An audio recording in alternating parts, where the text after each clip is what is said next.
Kur'an'da sıkça geçen bir kelime var. Ruh. Biz de günlük hayatımızda da çok sıkça bunu kullanıyoruz. Özellikle iki nokta var ki birisinde ruhumdan nefettim diyor. Bir tanesinde de sana ruhtan sual ederler. De ki size az bir bilgi verildi. Şimdi biz bu ruh konusunu nasıl anlayacağız, nasıl değerlendireceğiz? Bu ayete göre ruh hakkında konuşamaz mıyız? Şimdi o ikinci ayete göre birinciyi de zaten konuşturtmuyorlar. "Ve nefahtu fihi min ruhi." Ruhumdan nefetti mi? Dinle böyleymiş, kabul et geç diyorlar. Çünkü ikinci ayeti gösteriyorlar. "Ve yesalûneke anil ruh." Sana ruhtan sual ederler diye. Şimdi hadis bilmeyenler bu ayetin nereden, neden, nasıl nazil olduğunu bilmeyenler ruhtan konuşulmaz diyorlar. Tabii ne diyeyim ki? Eğer birazcık kulaktan dolmayı bırakıp da etüt etseler, çalışsalar bu ayetin neden geldiğini bilirler. 3 tane Yahudi alimi Resulullah'ı imtihan etmek üzere geliyor. Ve Resulullah'a 3 soru soruyorlar. Bu 3 sorudan bir tanesi de ruh konusu. Ve aralarında şöyle bir konuşma geçiyor. Eğer bu ruh konusuna cevap verirse, böyle bir şeyi bilirse biz bileceğiz ki bu yalancı Resul, hakiki değil. Çünkü bugüne kadar hiçbir Resul'e bu bildirilmedi. Diyorlar. Gidiyorlar. Peki diyor, sonra gelin cevap vereyim diyor. Arkasından işte belli bir süre geçtikten sonra ayet nazil oluyor.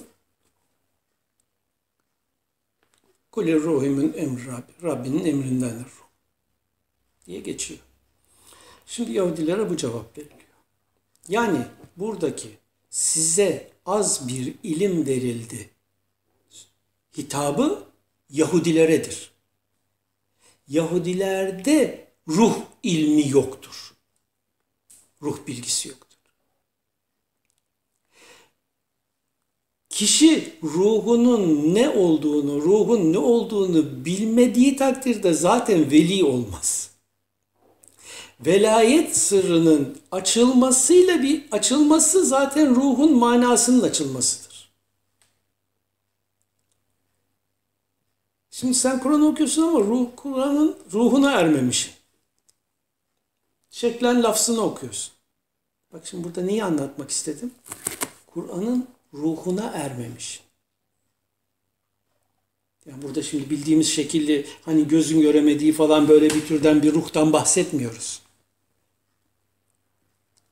Onun ana manası, ana özelliği, bir şeyin ruhu onun oluşum manasıdır. Yani oradaki esma özelliğidir.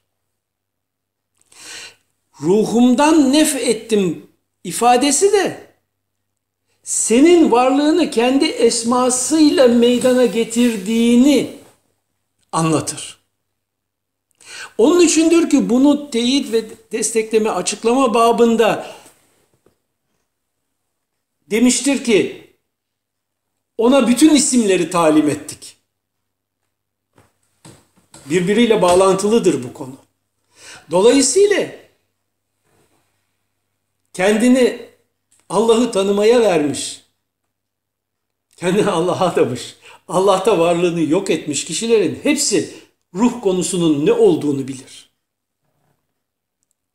Varlığı oluşturan ana mana, yani esma manalarıdır ruh, o şeyin ruhu. Bu ruh kelimesi ayrıca bir de şu manada kullanılır. Farklı bir mana olarak. Senin beden ötesi varlığın, yapın. Yani sen öleceksin, ruhun kalacak. İşte buradaki ruhun kelimesi senin o esma varlığının veyahut da kuantum beynin dediğim şeyin ölümsüz sonsuza dek yaşamı olan varlıktır. Bu varlık ta geçmişte ruh diye adlandırılmıştır. Yani sonsuza dek yaşayacak olan birimin varlığı. Bir kısım varlıklar yok olur, dönüşür, devam eder. İnsansa yok olmaz, ölümsüz olarak yaşamı devam eder. İşte ruh kelimesi her halükarda İslam tasavvuf ehli, hakikat ehli tarafından bilinen bir olaydır. Çünkü o hüküm Yahudilere bildirilmiştir.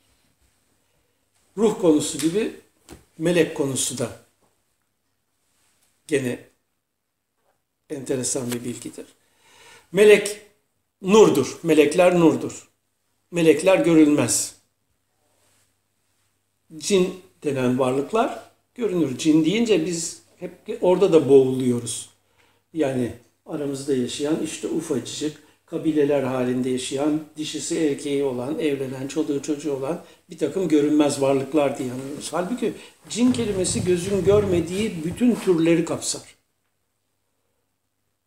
Belki bu pozisyonda dünyada yüzlerce, binlerce tür vardır. Ayrıca diğer galaksilerde vardır. Diğer yıldızlarda vardır. Sayısız türler vardır. Fakat bunların ötesinde bir de melektir. Melek kelimesi melek kelimesinden gelir. Esas kuvve anlamındadır. Eğer bunu gerçeğiyle anlarsak varlığı veya tasavvuf tabiriyle ef'al alemini, fiiller alemini meydana getiren şeyin orijini melektir. Yani belli kuvvelerdir. Esma kuvveleridir. Esma kuvvelerinin her biri aynı zamanda da bilgidir. Azrail deriz, Cebrail deriz, İsrafil deriz, Mikail deriz veya sayısız diğer melekler deriz. Bunların hepsi varlığı esma özelliklerinden oluşmuş esma kompozisyonlarıdır. Cebrail diye bahsedilen bir ilim kuvvesidir. Bilgidir. Çok geniş kapsamlı bir bilgi kompozisyonudur. Ve orijin yapısı itibariyle nurdur. Yani suretsizdir.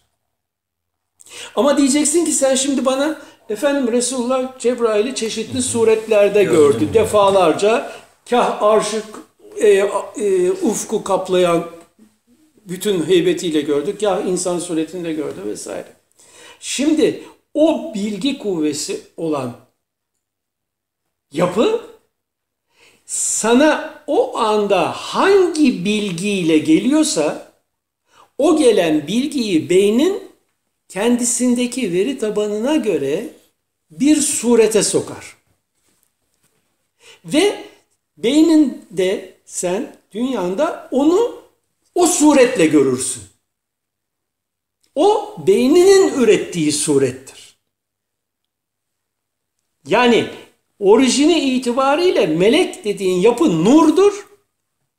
Varlığın orijininden kaynaklanan kuantum boyuttan gelen bir bilgi datadır. Ve o data insan beyninde kendi veri tabanına göre suretlenerek görüntü oluşturur.